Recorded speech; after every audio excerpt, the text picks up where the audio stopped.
di sebuah desa terpencil di Jawa Tengah. Tepatnya pada akhir tahun 1965, terdapat sebuah desa yang dikelilingi oleh keindahan alam dengan hamparan tanaman ketela yang luas, pepohonan yang rindang, dan sungai jernih yang mengalir di tepi desa. Desa ini terasa sangat damai dan ramai dengan aktivitas penduduknya pada siang hari.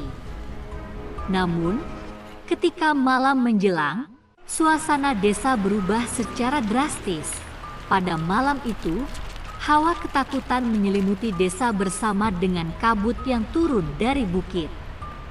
Tidak ada satupun warga yang keluar dari rumah, bahkan pintu-pintu rumah tertutup rapat.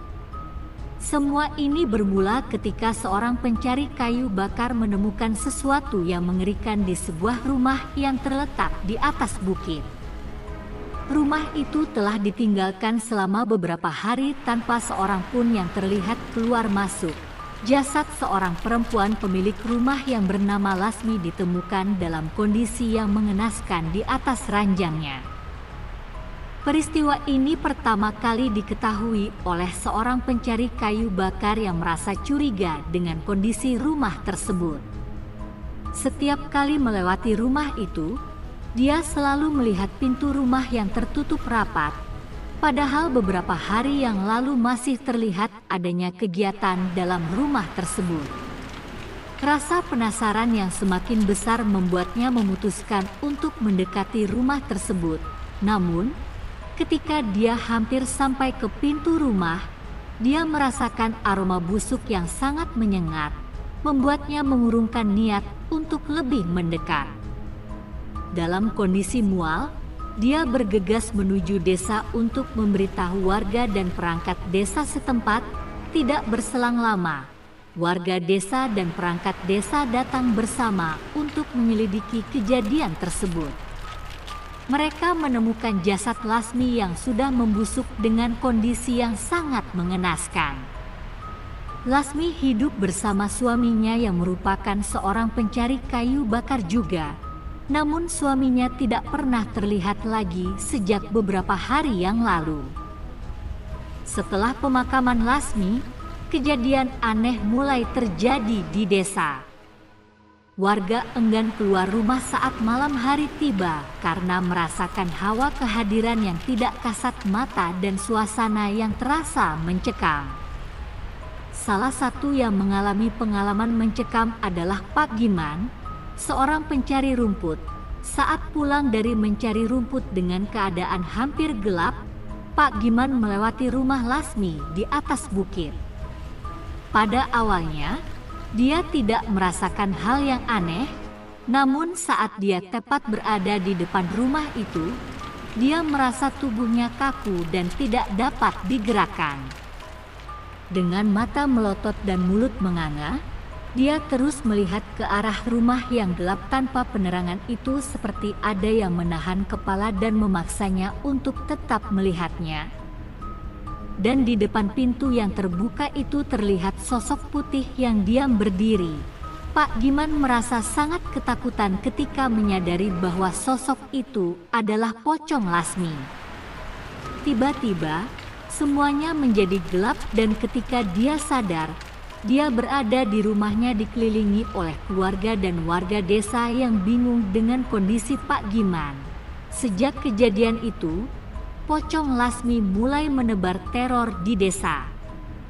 Dia sering terlihat oleh warga desa di sekitaran rumah mereka pada malam hari, menimbulkan ketakutan dan teriakan warga setiap malam menjelang.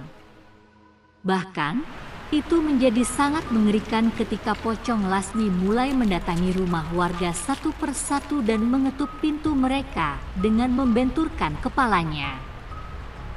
Ketika seorang warga memberanikan diri untuk mengintip ke arah pintu saat pocong Lasmi mengetuk, dia kaget ketika melihat wajah pocong Lasmi yang sedih dengan mata yang mengeluarkan aliran darah segar menyerupai air mata.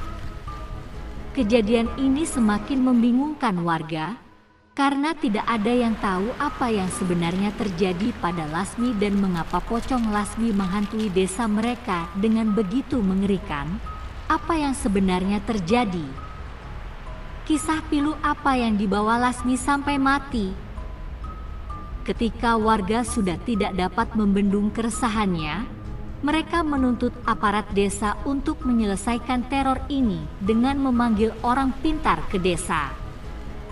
Pada akhirnya, dengan segala perdebatan yang terjadi, mereka sepakat untuk mendatangkan Mbah Reso. Mbah Reso adalah orang pintar dari desa sebelah yang terkenal sakti dan mampu menyelesaikan permasalahan-permasalahan yang menyangkut hal-hal yang tak kasat mata. Tepat ketika malam Jumat Kliwon, dengan membawa berbagai peralatannya, Mbah Reso ditemani oleh beberapa warga mendatangi rumah di atas bukit milik Mendia Lasmi dan mengadakan ritual pemanggilan Pocong Lasmi.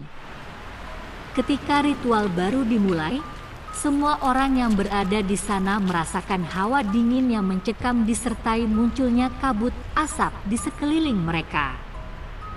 Tanpa bergeming, Mbah Reso terus merapalkan mantra-mantra di mulutnya tanpa mengeluarkan suara.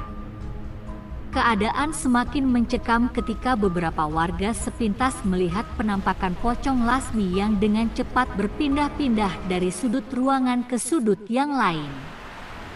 Dan setelah itu terdengar suara tangisan yang pilu dari Pocong Lasmi di salah satu sudut ruangan dengan disertai suasana yang tiba-tiba hening. Dalam waktu beberapa menit, suara tangisan itu pun menghilang dan Mbah Reso berdiri dari duduknya.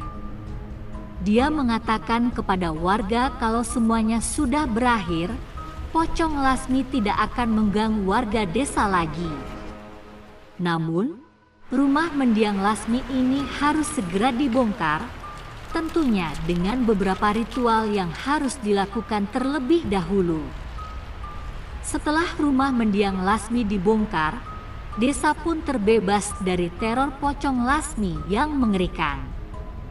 Dan beberapa tahun kemudian, Wakit suami mendiang Lasmi tiba-tiba muncul di desa tersebut. Wakit nampak bingung dengan penampakan rumahnya yang sudah rata dengan tanah dan bertanya-tanya dalam hati, di manakah istrinya berada sekarang. Kemudian dia pun menuju ke rumah salah satu perangkat desa untuk menanyakan hal tersebut. Dengan perasaan hancur dan tangisan yang tak terbendung, Wakit mendengarkan cerita dari perangkat desa tersebut tentang apa yang terjadi dengan Lasmi dan rumahnya. Dan baru diketahui dari Wakit bahwa pada saat itu Lasmi sedang hamil 3 bulan. Namun, Lasmi mengalami demam yang sangat parah setelah dia terpeleset di belakang rumahnya. Lasmi pun hanya bisa terbaring di ranjangnya setelah itu. Kemudian Wakit berkeinginan untuk membeli obat ke kota buat Lasmi. Dia berpamitan dan bilang ke istrinya akan segera kembali.